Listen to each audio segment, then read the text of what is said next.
तो कल हमने हमारे लेक्चर में जो टॉपिक पढ़ा था वो था हमारा गैलीलियन रूपांतरण। ये आप समझ गए होंगे गैलीलियन रूपांतरण क्या था।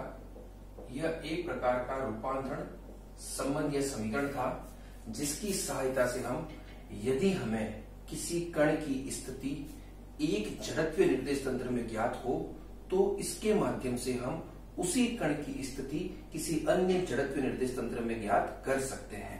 ठीक है, तो वेरी इजी था। और फिर हमने ये भी देखा कि इसकी सहायता से हम करने क्या वाले हैं। हमें पता है कि एक होता है आपका आर जो किसी एक फ्रेम ऑफ रेफरेंस में क्या है, किसी कण का स्थिति सदिश है। इसी प्रकार से अगर आपको आर पता है तो आपको वी भी पता होगा, ए भी पता होगा, एफ भी पता होगा, बी भी पता होगा। ठीक है, उसी प्रकार से एक दूसरा निर्देश तंत्र एस डैश है, अगर आपका उसमें क्या होगा, उसमें आर डैश होगा, वी डैश होगा, ए डैश होगा, एफ डैश होगा और पी डैश होगा।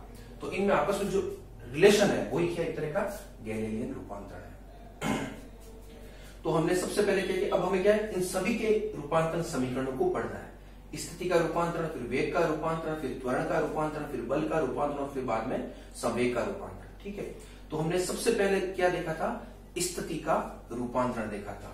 उसको पूरा डेराइव हमने किया था और वो जो डेरिवेशन निकल करके आया था वो आपको याद भी रखना है। ठीक है, वो फॉर्मूला क्या आया था, वो फॉर्मूला आपका आया था R dash is equal to R minus V. ये आपको याद रखना है।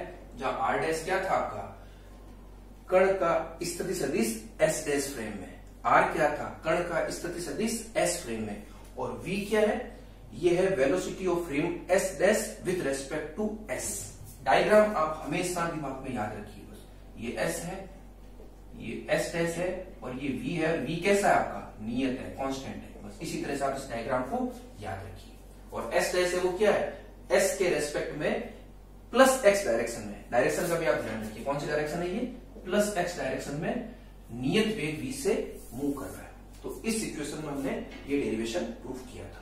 अब जो अगला है हमारा, हम ये अगला जो हम रूपांतरण समीकरण निकालना चाह रहे हैं, जो अगला हमारा टॉपिक होगा वो है दो बिंदुओं के मध्य विस्थापन का रूपांतरण। यानी अभी तक तो आपके पास क्या था, केवल एक बिंदु था, इसका आपको स्थिति सदिश इसमें पता था, इसमें पता था, आपने एक रिलेशन निकाल लिया इन दोनों के बीच में।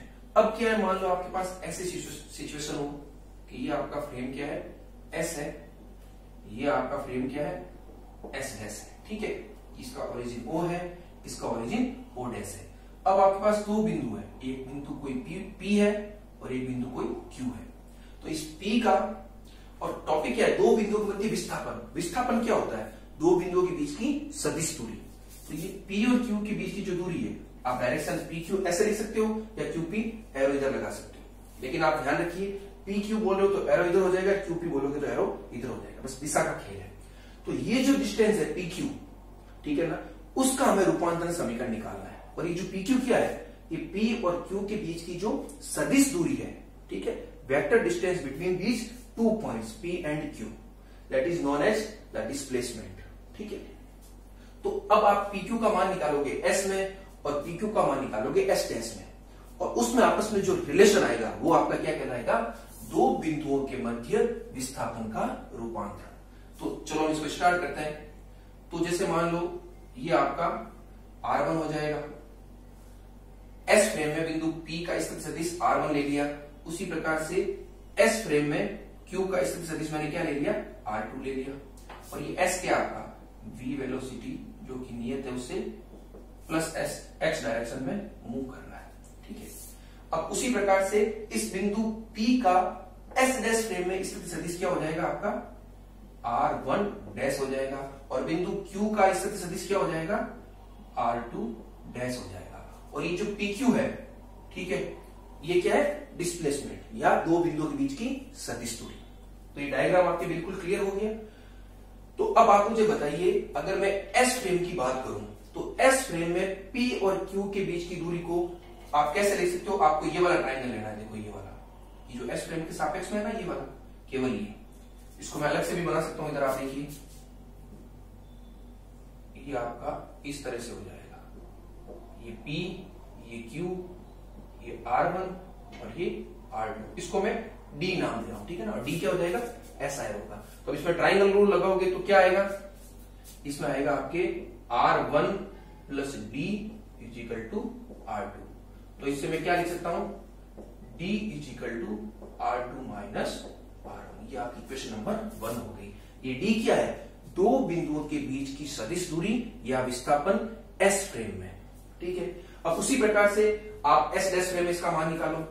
तो देखो मैं यहां करता हूं इसको, ये आपका S डैश फ्रेम, इसको S कहते हो। ये आपका हो जाएगा R1 डैश बिंदु P, ये हो जाएगा R2 डैश बिंदु Q, और ये हो जाएगा आपका D डैश के। आप इसको तो वापिस वही ट्राइंगल रूल लगाओगे।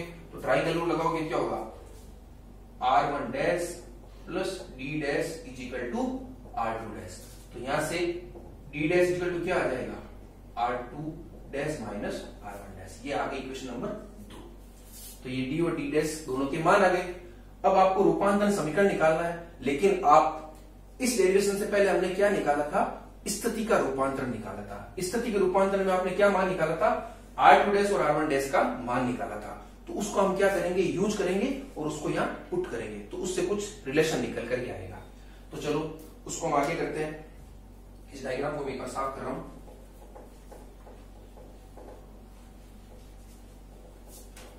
तो हम जानते हैं कि स्थिति के रूपांतरण समीकरण को निम्न प्रकार लिखा जा सकता है, R1 dash is equal to R minus VT, जहां V क्या है, S डैश का S के सापेक्ष वेग। तो इस फॉर्मूले को काम में लेते हुए मैं R1 डैश को ऐसे लिख सकता हूं, R1 माइनस VT लिख सकता हूं, बिल्कुल एक बिंदु के लिए ऐसे लिख सकता हूं। उसी प्रकार से मैं R2 डैश के लिए क्या लिख सकता हूं, R2 माइनस VT। दोनों मान आ गए। ये कहां से आए, ये आपके आ गए स्थिति के गैलीलियन रूपांतरण से, आप ऐसा लिख सकते हो। अब इन दोनों मान को मैं क्या करता हूं, इस इक्वेशन नंबर 2 में रखता हूं, ठीक है ना। तो using these values in equation 2, तो उससे आपको क्या मिलेगा, उससे मिलेगा D dash is equal to R2 dash यानी R2 minus VT minus R1 minus VT। Bracket को ओपन करोगे क्या हो जाएगा, R2 minus VT minus R1 minus minus plus VT।